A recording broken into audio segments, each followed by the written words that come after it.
इस मूवी के स्टार्ट में हमें 1918 का टाइम दिखाया जाता है, जहां जापान का एक समुराई जिसका नाम मियामोटो था, वो शंघाई में कंग फू मास्टर से फाइट के लिए प्रिपेयर हो रहा था। कुछ ही देर में उनकी फाइट स्टार्ट होती है, जिसमें मियामोटो उस कंग फू मास्टर को हरा देता है। जिसके बाद मियामोटो चाइना के किसी भी बेस्ट कंग फू मास्टर को फाइट करने का चैलेंज करता है। दूसरी तरफ हम एक और कंग फू मास्टर युआनजी को देखते हैं, जिसे मियामोटो के चैलेंज का पता चलता है तो वो पहले तो उससे फाइट करने से इनकार कर देता है, लेकिन जब उसे उसका बेस्ट फ्रेंड जिनसुन ये एडवाइस करता है कि ये चाइनीज नेशन की तरफ से अपनी स्ट्रेंथ और स्पिरिट शो करने की बेस्ट अपॉर्चुनिटी है, तो ये सुनकर युआनजी इस बात पे सोचने के लिए तैयार हो जाता है कि वो मियामोटो के चैलेंज को पूरा करेगा या नहीं। युआनजी जब घर आता है तो वो अपने पिता, जिनकी अब डेथ हो चुकी थी, उनकी तस्वीर के सामने खड़ा होकर उन्हें सारी बात बताता है। तभी अचानक से उसे 20 साल पहले की बातें याद आने लगती हैं और इसी के साथ ही सीन शिफ्ट होता है और हमें 1898 का टाइम दिखाया जाता है, जहां युआनजी के बड़े भाई की शादी हो रही थी। तभी वहां पे एक आदमी आता है जो कि युआनजी के फादर के ओपोनेंट का बेटा है, और वो वहां आके उस इवेंट में खलल डाल देता है, क्योंकि वो वहां अपने फादर का बदला लेने आया था, जिसे युआनजी के फादर ने पहले एक फाइट में हराया था। यहाँ जब वो आदमी युआनजी के फादर पे अटैक करने ही वाला था तो युआनजी फौरन से उसके अटैक को ब्लॉक कर देता है और उस आदमी से फाइट करने लगता है। वो दोनों एक दूसरे पे कई अटैक्स करते हैं, लेकिन युआनजी आखिरकार उसे हराने में कामयाब हो जाता है। लेकिन इससे पहले कि युआनजी उस हारे हुए आदमी पे फाइनल अटैक करता, उसके फादर उसे ऐसा करने से रोक देते हैं और कहते हैं कि वो उसे जाने दे। नेक्स्ट सीन में युआनजी के फादर उसे पनिश करते हैं, क्योंकि युआनजी को फाइट करते हुए देखकर उन्हें पता चल चुका था कि युआनजी चोरी चुपके कंग फू की ट्रेनिंग ले रहा है। हालांकि उन्होंने उसे ऐसा करने से रोका था, लेकिन युआनजी इस बात से खुश नहीं था, इसलिए वो उनसे कहता है कि वो अपने बड़े भाई से बेहतर हो सकता है।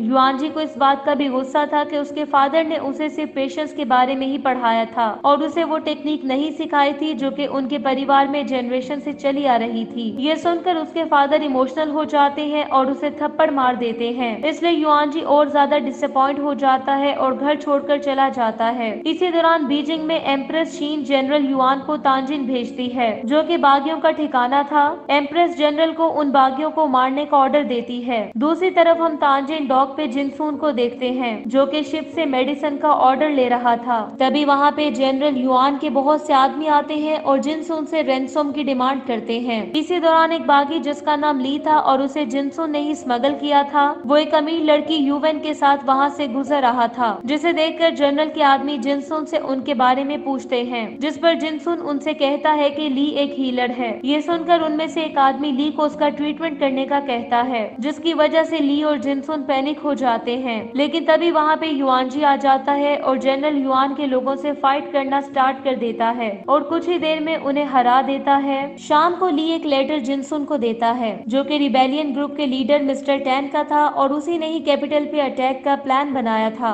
जिनसून ली को अपने घर पे रुकने का कहता है और खुद युआनजी से डिनर पे मिलता है और उससे रिबेलियन के प्लान में हेल्प करने की रिक्वेस्ट करता है। युआनजी, जो कि पहले तो ऐसा करने से हेजिटेट हो रहा था, लेकिन फिर वो इनडायरेक्टली उनकी हेल्प करने के लिए मान जाता है और इसके लिए वो एक मार्शल आर्ट स्कूल खोलने का फैसला करता है, ताकि उसके मार्शल आर्ट्स के नॉलेज से चाइना को रिफॉर्म होने में हेल्प मिल सके। लेकिन कंग फू स्कूल खोलने की रिक्वायरमेंट ये थी कि उसे चाइना के सभी कंग फू मास्टर्स को फाइट का चैलेंज करना और उन्हें हराना था। दूसरी तरफ जिनसून के घर पे युआन के भेजे हुए असैसिन्स ली के रूम तक पहुंच जाते हैं और उस पे अटैक करके उसे मार डालते हैं, जिसके बाद वो ली का सर काट के युआन के पास ले आते हैं। इस इंसिडेंट की वजह से हर कोई हैरान और डरा हुआ नजर आता है, जिसमें यूवेन के फादर मिस्टर यू भी शामिल थे, इसलिए वो रिबेलियन में जिनसून के साथ कॉपरेशन को तोड़ देता है, क्योंकि उसे डर था कि इस तरह उसकी बेटी की जिंदगी को खतरा हो सकता है। अगली सुबह हम युआनजी को देखते हैं, जो कि कंग फू मास्टर्स को उससे लड़ने की चुनौती देना शुरू कर देता है। और यहाँ जब वो एक कॉलेज में आता है तो उस कॉलेज के सबसे स्ट्रॉन्गेस्ट स्टूडेंट को जब ये पता चलता है कि युआनजी ने किसी भी कॉलेज से ट्रेनिंग नहीं ली है, तो वो उसका मजाक उड़ाना शुरू कर देता है और इसी के साथ ही वो उस पे अटैक के लिए आगे बढ़ने लगता है। लेकिन युआनजी के अचानक अटैक के कारण वो दूर जा गिरता है और बेहोश हो जाता है। ये देखकर उसके टीचर को गुस्सा आता है और वो बगैर कुछ सोचे युआनजी पे अटैक कर देता है, लेकिन युआनजी उस टीचर पे भी भारी पड़ता है और कुछ ही देर में उसे हरा देता है। इस विक्ट्री के साथ ही युआनजी ये अनाउंस करता है कि वो जल्द ही तांजिन में एक बहुत बड़ा कंग फू स्कूल खोलेगा। नेक्स्ट सीन में जब वो जिनसून से मिलता है तो उसके दोस्त भी उसकी विक्ट्री को अप्रिशिएट करते हैं। लेकिन तभी वहाँ पे जनरल युआन भी अपने साथियों के साथ आ जाता है और जिनसुन को उससे उस हीलर को मिलवाने का कहता है जिसको उसने युआन के साथियों से इंट्रोड्यूस करवाया था। वो यहाँ ऐसे नाटक कर रहा था जैसे उसे ली के मर्डर का पता ही ना हो, जिसे उसके ही साथियों ने मार दिया था। और वो ऐसा इसलिए कर रहा था ताकि वो ये जान सके कि जिनसुन रिबेलियन में इन्वॉल्व है या नहीं। जिनसुन जनरल की रिक्वेस्ट सुन के कंफ्यूज हो जाता है। ये देखकर जनरल के आदमी को गुस्सा आता है और वो जिनसुन पे अटैक के लिए आगे बढ़ता है, लेकिन युआन जी उसे रोक लेता है और अपने दोस्त को जनरल युआन के सामने डिफेंड करने लगता है। इसलिए जनरल युआन और उसके साथी वहाँ से जाने का डिसाइड करते हैं और उन्हें ये भी रियलाइज हो जाता है कि जिनसुन भी रिबेलियन में इन्वॉल्व है। शाम को युआन जी लुशेंग को कंग फू की ट्रेनिंग देना स्टार्ट कर देता है, जो कि हमेशा से युआन जी को एडमायर करता था और इस तरह लुशेंग युआन जी का पहला स्टूडेंट बन जाता है। इसी दौरान यूवेन और उसकी मेट जिनसुन से मिलने आते हैं। युआन जी जब यूवेन को देखता है तो उसके दिल में यूवेन के लिए फीलिंग्स डेवलप होने लगती हैं, लेकिन तभी उसे पता चलता है कि लुशेंग भी यूवेन में ही इंटरेस्टेड था। यूवेन वहाँ इसलिए आई थी ताकि वो जिनसुन को इन्फॉर्म कर सके कि वो और उसकी फैमिली जल्द ही तांजिन छोड़ जाएंगे, ताकि वो जनरल युआन और एम्पायर की तरफ से थ्रेट्स को अवॉइड कर सके, जिन्हें ये पता चल चुका था कि वो लोग बागियों का साथ दे रहे थे। अगले दिन हम देखते हैं कि कंग फू कॉलेज का मास्टर वैंग रिटायर हो जाता है और अपना टाइटल अपनी बेस्ट स्टूडेंट यूलान को दे देता है। लेकिन तभी वहाँ पे जनरल युआन आ जाता है और वैंग को प्रोवोक करने लगता है और उसे बताता है कि युआन जी तांजिन का सबसे स्ट्रॉन्गेस्ट इंसान है और उसे हराया नहीं जा सकता। ये कहकर वो वहाँ से चला जाता है। वैंग इस चीज को एक चैलेंज कंसिडर करता है और यूलान को युआन जी से फाइट करने का कहता है, जिसके बाद यूलान युआन जी को एक लेटर भेजती है और उसे लाइफ एंड डेथ बैटल का चैलेंज करती है। दूसरी तरफ युआन जी को जब वो लेटर मिलता है तो वो यूलान का ये चैलेंज एक्सेप्ट कर लेता है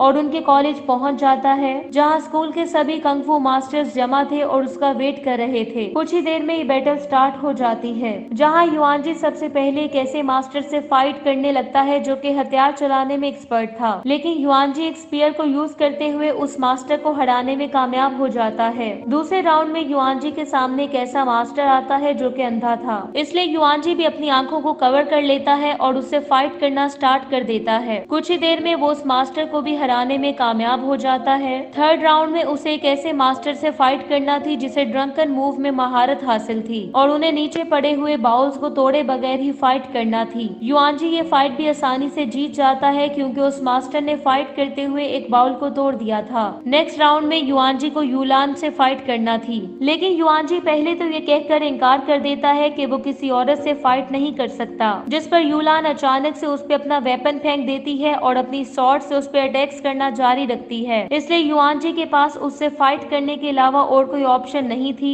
और कुछ ही देर में वो ये फाइट भी जीत जाता है, जिसके बाद वो यूलान के पास जाता है जहाँ उसे कर्टन के पीछे एक शेडो नजर आता है और तभी यूलान नीचे गिरती है और उसे डेड डिक्लेयर कर दिया जाता है। इसलिए स्कूल में मौजूद सभी लोग युआन जी पे यूलान को मारने का आरोप लगाते हैं, लेकिन तभी वहाँ पे जनरल युआन भी पहुँच जाता है और युआन जी को ये कहकर डिफेंड करने लगता है कि स्कूल की तरफ से भेजा गया letter life and death battle का था, जिस पर दोनों पार्टीज ने एग्री किया था और इस ग्रेट विक्ट्री के कारण युआन जी को कंग फू स्कूल बनाने की परमिशन भी मिल जाती है। युआन जी जब वहाँ से जाने लगता है तो जनरल युआन उसे उसको ज्वाइन करने और एम्पायर को सर्व करने की ऑफर करता है, लेकिन युआन जी उसकी ऑफर में इंटरेस्टेड नहीं था और वो फौरन से उसकी ऑफर रिजेक्ट कर देता है। वो जब घर पहुंचता है तो वहाँ सब कुछ इधर उधर बिखरा पड़ा था। तभी उसे वहाँ लुशेंग मिलता है जो कि बंधा हुआ था। युआन जी उसकी हेल्प करता है, जिसके बाद वो उसे बताता है कि जनरल युआन के लोग यहाँ आए थे और जिनसुन को किडनैप करके ले गए हैं। ये सुनकर वो फौरन से यू फैमिली के घर जाता है,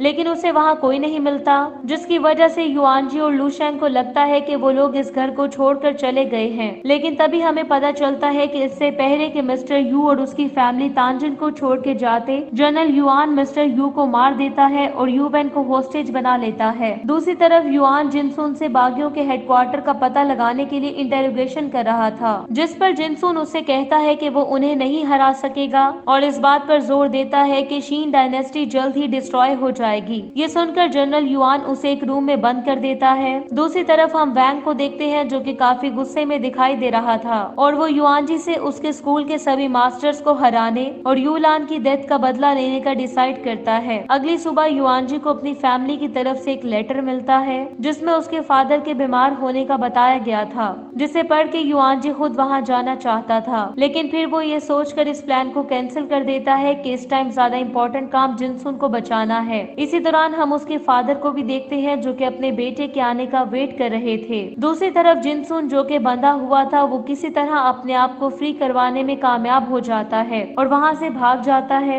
जिनसुन का प्लान मिस्टर टेन के पास जाने का था जो कि रिबेलियन ग्रुप का लीडर था, लेकिन तभी हमें पता चलता है कि जिनसुन का भागना असल में जनरल युआन का प्लान था, जो कि जिनसुन के वहाँ से जाने के बाद अपने सोल्जर्स को उसका पीछा करने का कहता है। इसी दौरान युआनजी और लूशांग भी मिस्टर टैन के पास पहुँच चुके थे, लेकिन तभी वहाँ पे वैंग भी अपने स्टूडेंट्स के साथ आ जाता है क्योंकि वो युआनजी से बदला लेना चाहता था। युआनजी उसे बताता है कि यूलान का किलर वो नहीं है, इसलिए वो वैंग को अपने साथ चलने का कहता है ताकि वो यूलान के मर्डर के पीछे की सच्चाई को रिवील कर सके। ये सुनकर वैंग भी उसकी बात मान जाता है, जिसके बाद वो दोनों युआन के पास जाने लगते हैं, जबकि लूशांग मिस्टर टैन और वैंग के स्टूडेंट्स को लेकर एक हाइड आउट पे चला जाता है। युआनजी जब जनरल युआन के पास पहुंचता है तो बहुत से सोल्जर्स उसे घेर लेते हैं। तभी वैंग जो कि एक रिक्शा में छुपा हुआ था वो उस टाइम बाहर आ जाता है जब उसे ये पता चलता है कि ये प्लान असल में जनरल युआन का था, जिसमें यूलान का मर्डर भी शामिल था। तभी उनमें फाइट स्टार्ट हो जाती है जहाँ वैंग और युआनजी को जनरल के बहुत से सोल्जर्स से फाइट करना पड़ती है। इसी दौरान जिनसुन भी मिस्टर टैन के ग्रुप तक पहुंच जाता है, जबकि जनरल युआन के सोल्जर्स का दूसरा ग्रुप जब ये देखता है कि मिस्टर टैन और जिनसुन यहाँ से जा रहे हैं तो वो उनका पीछा करने लगते हैं।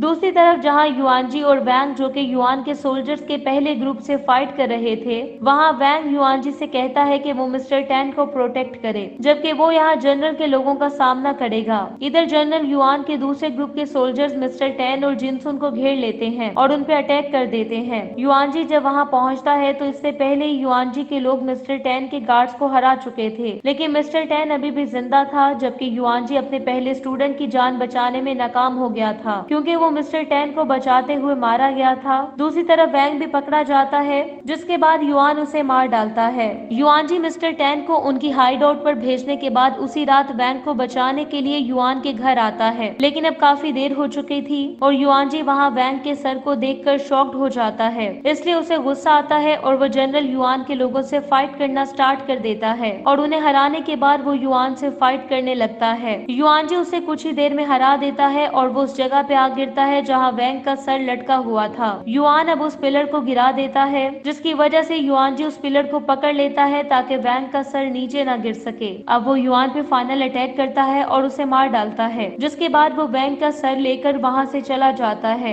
काफी दिन गुजर जाते हैं और युआनजी आखिरकार अपने बीमार पिता से मिलने के लिए घर पहुँच जाता है, लेकिन जब उसे पता चलता है कि उसके फादर की डेथ हो चुकी है तो वो काफी ज्यादा दुखी हो जाता है। जिसके बाद उसे अपने फादर की तरफ से एक लेटर मिलता है जिसमें लिखा था कि उसके फादर उसे बहुत प्यार करते हैं। साथ ही उसे अपने फादर की एक बुक भी मिलती है जिसमें बहुत सी ऐसी मूव्स का बताया गया था जो कि सिर्फ उसी टाइम ही इफेक्टिव हो सकती थी जब उन्हें यूज करने वाले इंसान के पेशेंस की अच्छे से ट्रेनिंग हो चुकी हो। और यही वजह थी कि युआनजी के फादर ने उसे कोई भी मूव नहीं सिखाई थी और सबसे पहले उसके पेशेंस को ट्रेन किया था। उस लेटर में ये भी लिखा था कि उसके फादर को इस बात पे बिलीव था कि उसका बेटा एक दिन मार्शल आर्ट स्कूल बनाएगा जो कि पूरे चाइना में फेमस होगा। इसी के साथ ही सीन प्रेजेंट में शिफ्ट होता है जहाँ युआनजी अपने डे ड्रीम से जाग जाता है और अपने फादर की तस्वीर के सामने प्रे करने के बाद वो जापान के उसी समुराई का चैलेंज एक्सेप्ट करने का डिसाइड करता है जिसे हमने मूवी के स्टार्ट में देखा था। इस मूवी के एंडिंग सीन में युआनजी उस एरिना में आता है जहाँ उसे मियामोटो से फाइट करना थी और उनकी फाइट स्टार्ट होते ही ये मूवी एंड हो जाती है। Thank you so much for watching.